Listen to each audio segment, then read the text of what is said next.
nice, cool October morning.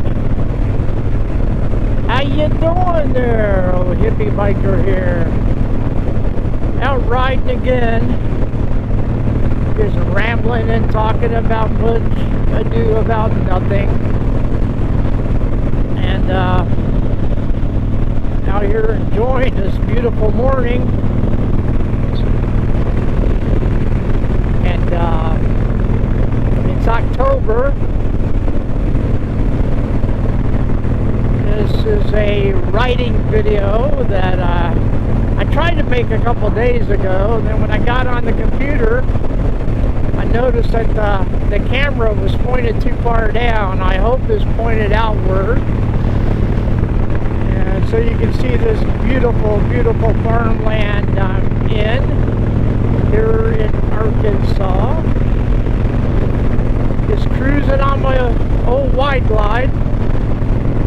And just trying to enjoy the morning. Haven't been riding my bike as much as I should. I know my last video was I gave sort of an update on my health issues. Since I recorded that video, I've been back to the eye doctor for my second follow-up, and things are looking pretty good. You know, I've had 2 surgeries on my left eye. First, to take a cataract out and replace it with an artificial lens. So I guess that makes me bionic, huh? So I got an artificial lens on my left eye.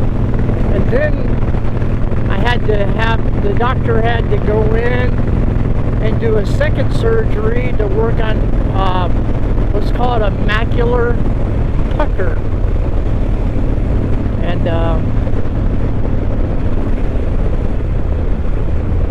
what happens with a macular pucker is that you get scar tissue on your macular, and it starts wrinkling up your macular and pulls it away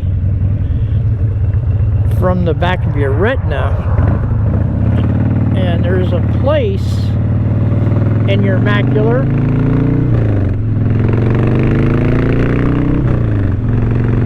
it's got like a hole in it, sort of, I guess, to where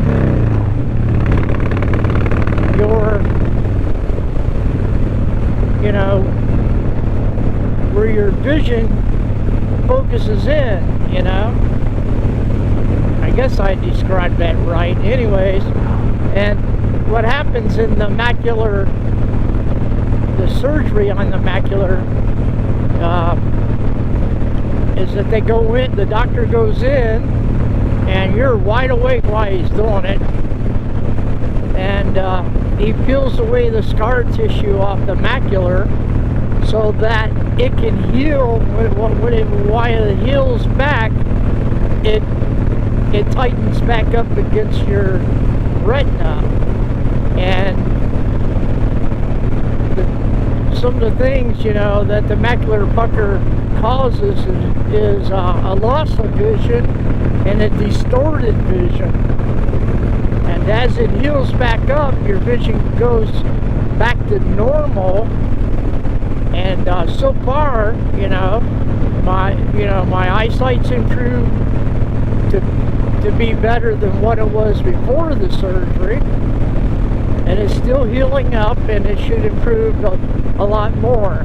My next follow-up appointment is in December, and as everything's going, it seems to be going very well with that. And so hopefully, as my vision gets better in the left eye, it will never become perfect because of the damage that was done to the macular, even though we've taken off the scar tissue and it's being pulled back onto the retina like it's supposed to be. The vision, I don't know how good it's going to be, but right now it's just as good as the vision in my right eye. The doctor said a little bit better. And as I as I think about it and I test myself here daily to see how the vision's going in the left eye compared to the right eye, I think he might be right, that it is getting better. And hopefully, after the healing process is complete on the surgery I just had, that we might be able to go back in there on the right eye and take care of that cataract. If I take care of that cataract, then I should have perfect vision in the right eye, but we don't know if that's going to happen. If anything, I should be getting, you know, a new glass prescription after December sometime or in the spring. But I'm very, very happy with the progress of my surgery. And I'd like to thank both my eye doctors, because my regular eye doctor and the surgeon that works on the macular pucker, you know, for saving my eyesight in that left eye. Because, you know, I thought I might wind up going blind in that left eye. Because there's also, you know, other macular diseases that you can get that's not reversible as what's reversible with the macular pucker. I'll leave a link down in the description to tell you more about the surgery, the actual name of the surgery, and etc., etc. But I feel pretty good about that. I feel really good about that. And we're in a place called Woodlawn. Woodlawn, yeah. I'm on Highway 31 headed north. This is sort of a continuation of my earlier videos of the heading to Searcy, but this is even a different route. Well, where we'll end up at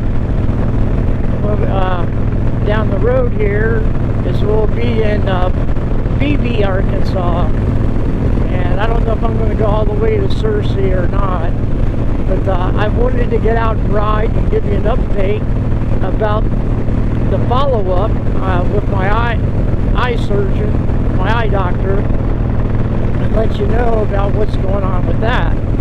Now, I got a very busy month, you know. I got come tomorrow, of course.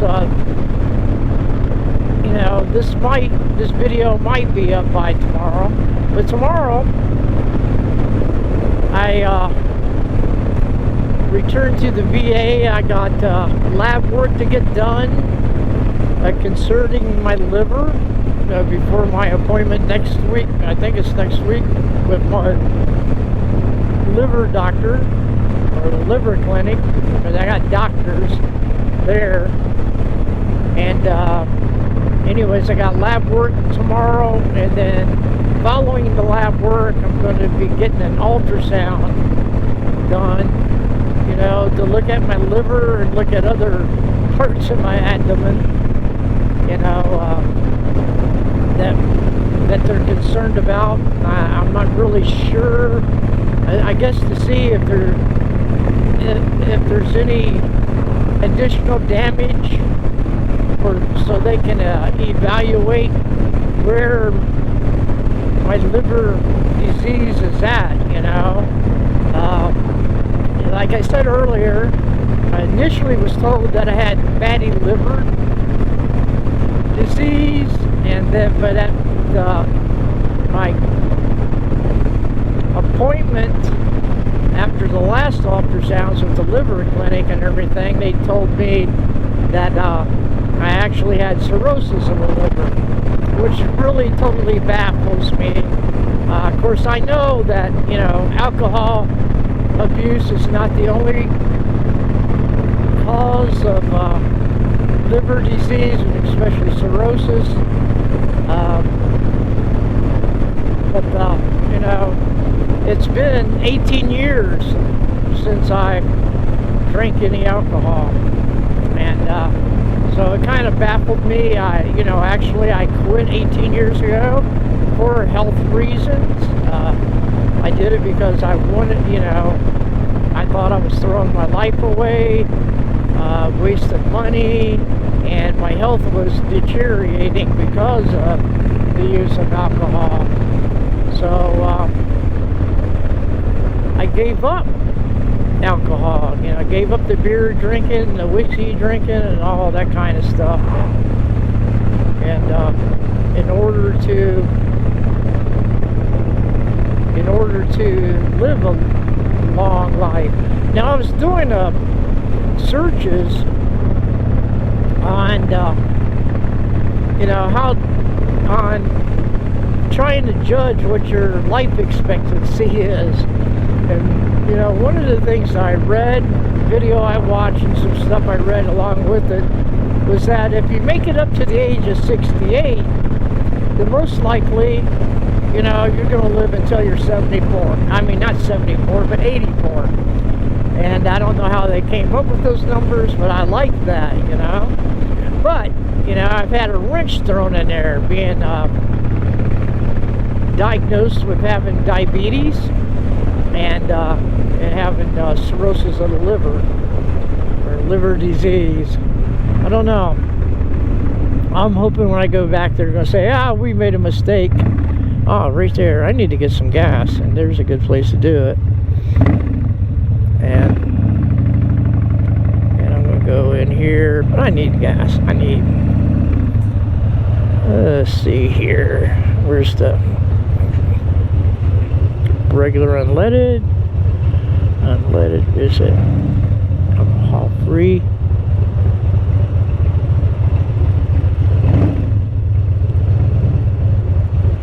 I don't know. Okay, let's get some gas.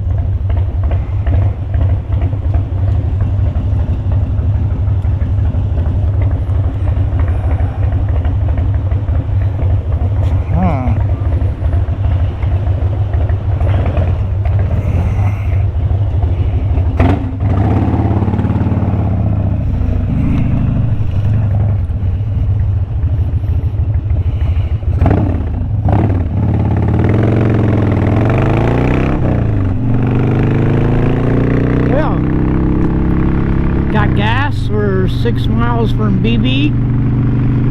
Probably paid too much for gas there, but I really needed it. At least we had non-ethanol, which is pretty good. Better for these older motors. Even though I know this motor was developed for ethanol gas, but still, things are better without it. It's the biggest scam there ever was making us put alcohol in our gasoline. It doesn't burn cleaner, and it's one of those things that we're being tricked into doing to make the farmers in Iowa happy. You know, they pump up the prices of corn, which pumps up the prices of food. Being scammed all the time. And you know, in order to save the planet, we're being lied to. You know, I've been a conservationist my whole life. You know, I was a Boy Scout. Believe that we should take care of our environment. You know, what you carry into the woods, you carry out of the woods, all that kind of stuff. I can remember when you didn't see eagles and hawks in the sky. You know, you couldn't eat the fish out of Lake Erie. And you couldn't eat the fish out of a lot of places.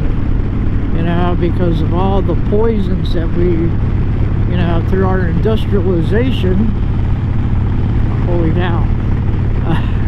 Through our industrialization, you know, which was good, I guess, for us. but at the same time, you know, we went a little nuts. It took time for us to understand what we were doing.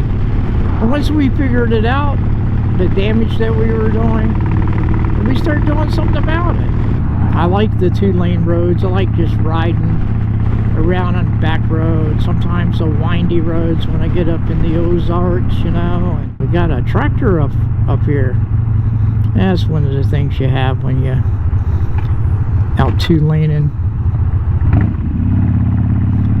And that guy back there thought he was going to be able to pass.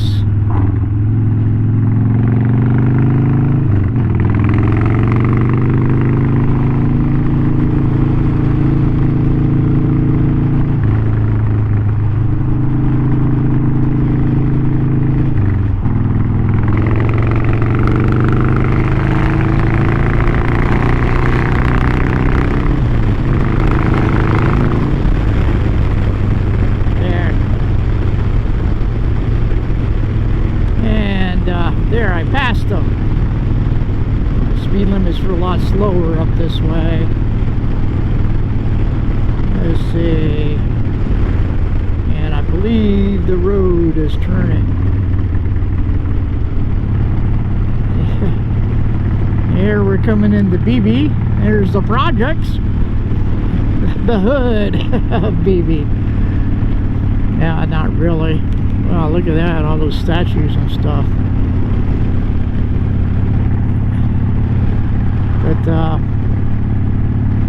here we're coming into BB. This is pretty neat up here, where the crossroads, where the train tracks are at, and the old depot is sitting at. The depot, the train depot, it's actually an antique flea market now. But coming on up, there's a quick stop there. Over there's a train depot, and here we got the tracks. And the Chamber of Commerce building, it was a flea market for a while. That used to be a bank. It's got an old vault inside of it, and it's a pretty neat little historical downtown area, even though they don't have much going on here, you know. At least they're trying to keep it cleaned up. And around the road we go. Oh, that's a pretty neat little sports car. And some nice little quiet neighborhoods over here. Small town USA, BB, Arkansas. If I keep going up here, I'm going to be where I don't want to be. I'm going to head to Searcy, or towards Searcy. And here we go on 367. Oh, we were on 367 in the other video, weren't we? Yeah, I'm still trying to learn this area up this way. And that series of videos I was doing about 2-lane blacktop going to Searcy, that was shot way back in July, and I was milking that because I knew I wasn't going to be able to get out and ride and do any videos and such. And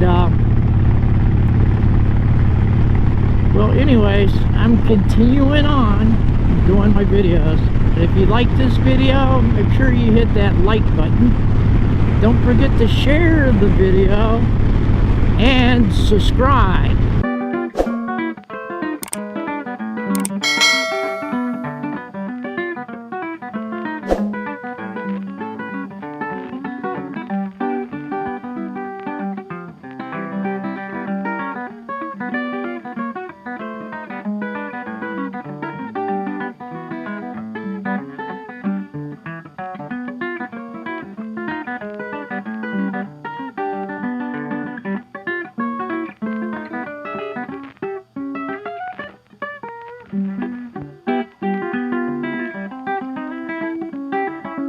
What was I talking about before I decided to get past? Alright. Yes. Like I said, I got lab work coming up, I got ultrasound coming up, and I got liver clinic coming up. And at the end of the month, last Monday of the month, I'm going to be having what you call an EMG, which will be testing my nerves, checking for neuropathy, and see how much damage I have in the neuropathy, and coming up with a plan for that. But my main plan is just to keep on kicking.